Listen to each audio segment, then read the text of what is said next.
Hola, buen día. El día de hoy, junto a mis compañeras Marti Álvarez, Sofía Jiménez y quienes habla Natalia Zanabria, vendremos a hablar sobre el laboratorio número 6 en determinación de humedad y actividad del agua en frutas y verduras. Objetivos. En esta presentación vamos a estudiar algunos de los principales métodos que se utilizan para la determinación del contenido de humedad en productos agrícolas. Introducción. La determinación de humedad y la actividad de agua, especialmente en frutas y verduras, ¿por qué es tan crucial?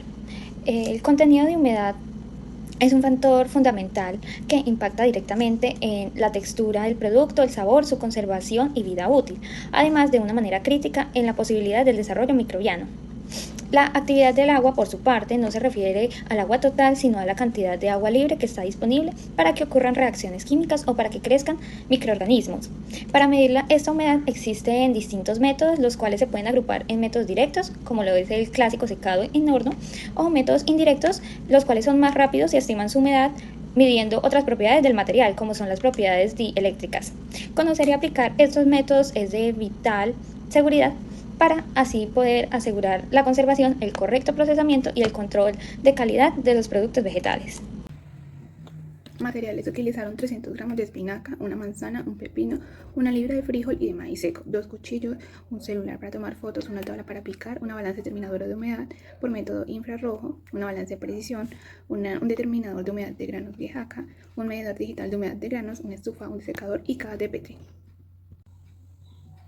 Procedimiento: se realizaron 4 métodos distintos para medir el contenido de humedad tanto en frutas, verduras y granos. Primero, con el método infrarrojo se tomó aproximadamente 5 gramos de la muestra de la fruta o de la verdura y se colocó en la balanza determinadora.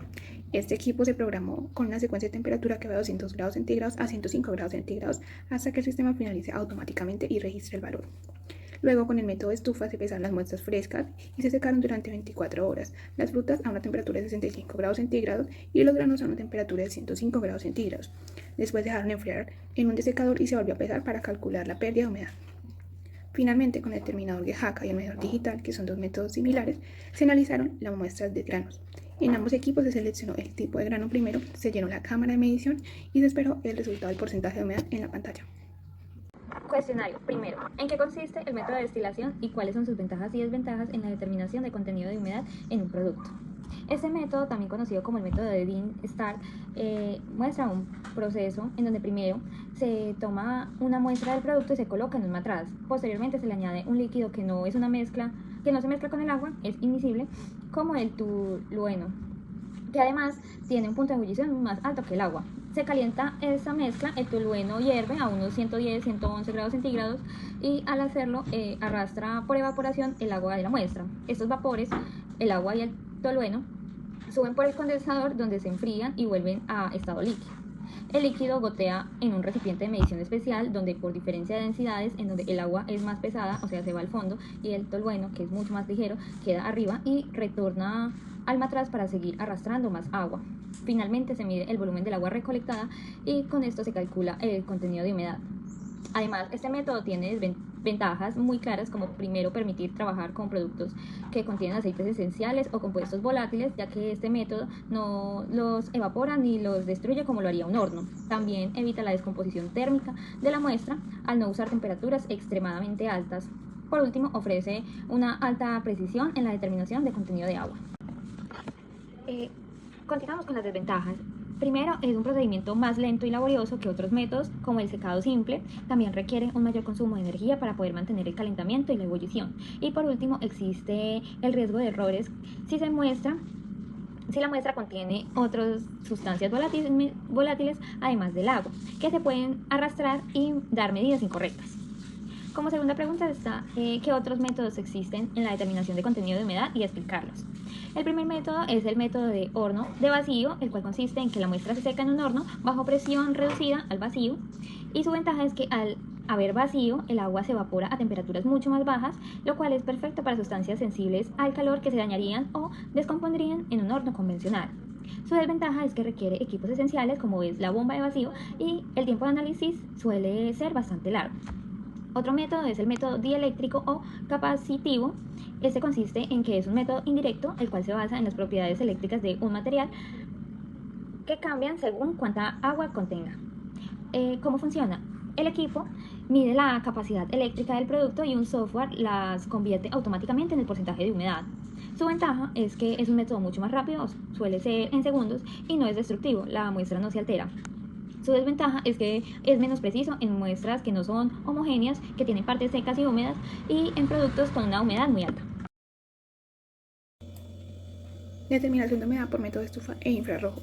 En esta diapositiva observamos la comparación entre los resultados obtenidos entre la manzana, el pepino y la espinaca utilizando los métodos de estufa e infrarrojo. En general se observa que las frutas muestran un alto contenido de humedad con valores entre 83% y 97%, tanto en la estufa como en la balanza infrarroja. Por ejemplo, la manzana presentó una humedad del 83.4% por estufa y 83.9% por infrarrojo, lo que muestra que ambos métodos ofrecen unos resultados muy similares. El pepino tuvo la humedad más alta, cercana al 97%, mientras que la espinaca se mantuvo en un rango intermedio de 90% a 91%. Estos resultados confirman que los métodos son precisos y coherentes entre sí, pero el infrarrojo es más rápido, mientras que la estufa sigue siendo el método de referencia por su exactitud. Determinación de humedad en granos por métodos de estufa y Quejaca. En esta parte se comparan los resultados obtenidos para el maíz y el frijol utilizando los métodos de estufa y Quejaca. En el maíz la humedad de la estufa fue de 11% a 13%, mientras que el Quejaca mostró valores ligeramente más altos entre 14% y 16%. En el frijol ocurrió lo contrario, la estufa registró valores un poco mayores entre 15% y 19% y el Quejaca arrojó entre 13% y 15%. Estas diferencias se deben a que el Quejaca mide la humedad mediante propiedades eléctricas del grano, lo que puede afectar la lectura si el grano no está bien calibrado o si contiene agua superficial. En conclusión, se cree que el método más confiable y útil es el de la estufa, y el Quejaca se puede utilizar para mediciones rápidas en un proceso industrial. Análisis comparativo de los resultados obtenidos por los diferentes métodos de determinación de humedad. En el laboratorio se utilizaron 3 métodos distintos: el método de estufa, método de infrarrojo y determinador de Giaca. El método de estufa es el más confiable y se considera el de referencia, mostrando resultados estables tanto en fruta como en granos. En el caso de la manzana, espinaca y pepino, los valores de humedad estuvieron entre el 83% y el 97%, mientras que los granos, maíz y frijoles obtuvieron valores entre 11% y 16%. El método de infrarrojo es rápido y eficiente, especialmente útil para frutas frescas con resultados muy parecidos al de la estufa. Finalmente, el GAK usado para granos ofrece resultados rápidos, aunque pueden variar según la estructura del grano. Por ejemplo, en maíz dio valores un poco mayores y en frijol un poco menores. Diferencias encontradas al determinar el contenido de humedad en cada método. Aquí se presentan con más detalle las diferencias encontradas entre los métodos de infrarrojo y de estufa.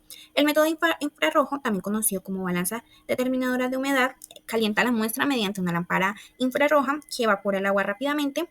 Los resultados obtenidos en fruta como la manzana o el pepino fueron muy parecidos a los métodos de estufa, con valores que oscilaron entre el 83% y el 97% de humedad. Sin embargo, este método puede sobreestimar ligeramente la humedad en frutas muy jugosas, ya que la evaporación rápida elimina principalmente el agua superficial sin que toda la muestra se seque de manera uniforme. Este método es muy útil para muestras frescas, pero puede no ser tan preciso en granos. En cuanto al método de estufa, que también se conoce como método gravimétrico, consiste en eliminar el agua de la muestra al someterse a una temperatura constante por un tiempo prolongado. Los resultados fueron similares al infrarrojo, pero este método se considera más exacto y confiable, por eso se usa como referencia. Una desventaja es que el proceso es más lento y puede eliminar no solamente el agua libre, sino también parte de los compuestos volátiles, lo que a veces genera valores un poco más altos, especialmente en productos como el frijol. En esta segunda parte se muestran los resultados obtenidos con otros 2 métodos aplicados especialmente a granos: el determinador de GAK y el medidor digital de humedad de granos. El GAK mide la humedad mediante resistencia o capacidad eléctrica. Es un método muy rápido, pero sus resultados pueden variar si el grano no está bien calibrado o si presenta agua superficial. Por ejemplo, en el maíz se obtuvieron valores entre 14 y 16% y en el frijol entre 13 y 15%. Una de las principales diferencias es que este método puede sobreestimar la humedad cuando hay agua en la superficie del grano y además no mide bien la humedad interna, por lo que en granos densos como el frijol los valores pueden resultar menores. Por otro lado, el medidor digital de humedad de granos también es rápido y no es destructivo, ya que no calienta ni seca la muestra. Se obtuvieron resultados de 14% para el maíz y 13,4% para el frijol. Aunque es muy práctico, puede presentar variaciones similares al GK debido a factores como la densidad del grano, la calibración del equipo o el método de lectura. En general, estos métodos son muy útiles para las mediciones rápidas en campo o en control de calidad, pero no reemplazan la precisión del método de estufa. En conclusión, los tres métodos, estufa, infrarrojo y GEACA, muestran resultados similares pero con pequeñas diferencias según el tipo de muestra. El método de estufa es el más exacto y estable, ideal para el laboratorio. Los métodos de infrarrojo y GEACA son más rápidos y prácticos, especialmente útiles en campo o en procesos de control industrial. En fruta los tres funcionan de forma precisa, pero en granos las diferencias son más notorias. En general, todos son confiables, pero cada uno se adapta mejor a ciertas condiciones.